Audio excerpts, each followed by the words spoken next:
Hey YouTube! If you don't know me, my name's Kate Spring, and I'm a dating and relationship coach from Canada. I'm here to discuss a very serious topic. See, there's a disease that has plagued the dating world for years, and that disease is the female love for the bad boy. I want to let you in on a huge secret, and that secret that I'm about to reveal is why women love bad boys. To get started, bad boys are a challenge for us. As girls, I think whether we want to admit it or not, we like to nurture people and see them grow. Before we get too far, I just want to remind you that if you have any questions throughout this video, to leave them in the comment section below and I'll get back to you personally as soon as I can.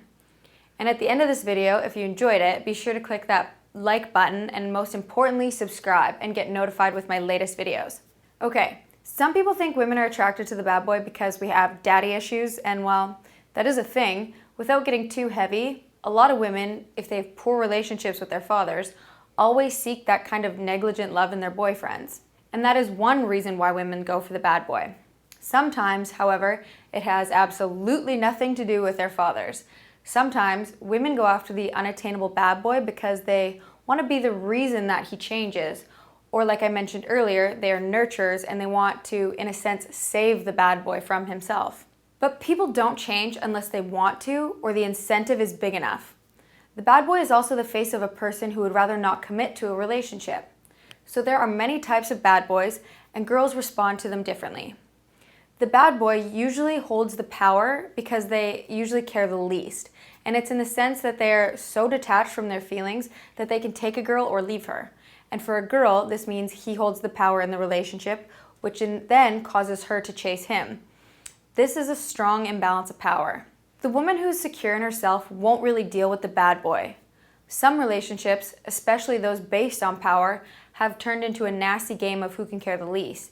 It is an act of self-preservation, one that does not bode well for a lasting or loving relationship. The bad boy trend is also a cultural phenomenon that the movies and popular culture have enforced, and in the process taught us girls to have unrealistic expectations about relationships. It also encourages the dangerous idea that you should get into a relationship to change the person. Change can happen, but the best piece of advice I've ever gotten was to never get into a relationship with someone for its potential. If you do, you'll find yourself let down because what you see is usually what you get. If a woman is going after the bad boy, she is attracted to his confidence and is also looking for him to boost her self-confidence. Not always the best thing to do. Sometimes we can lack self-esteem. We're extremely human that way. But the number one reason why we're attracted to the bad boy is that he gives off a feeling of confidence and power. Not like Harry Potter power, but in the sense that he's confident enough in himself to not care what other people think. Women are psychologically drawn to men who appear to be powerful males that know what they want. The alpha males. We just know that with that comes confidence, and it usually implies that he is driven. For more information on how to be as confident as the bad boy, head over to katespring.com/free and get your hands on a copy of my attraction handbook, where I lay down some attraction building methods such as texting and body language that really gets women going. Remember, that's katespring.com/free, and it's completely free, by the way. All right, another thing to understand about the allure about the bad boy is that women are by nature nurturers. When we meet a man who seems dangerous or misunderstood or brooding, we want to help him, even if it's just his way to get into our pants. This can be a psychological mind bender. We want to feel needed, and the bad boy is just the easiest form of that. He's that hurt puppy that we want to cuddle. We feel a need to fix the bad boy, or we want them to change for us. This is a highly romanticized vision of love that we have all strived for at some point in our lives, I think. Something that girls don't either know about themselves or want to own up to is the fact that some of us are afraid of intimacy. The reasons as to why we're afraid vary, but usually nice guys aren't afraid of commitment, but sometimes women are. If we are that type of woman, being with the bad boy is the easiest way to avoid our commitment issues.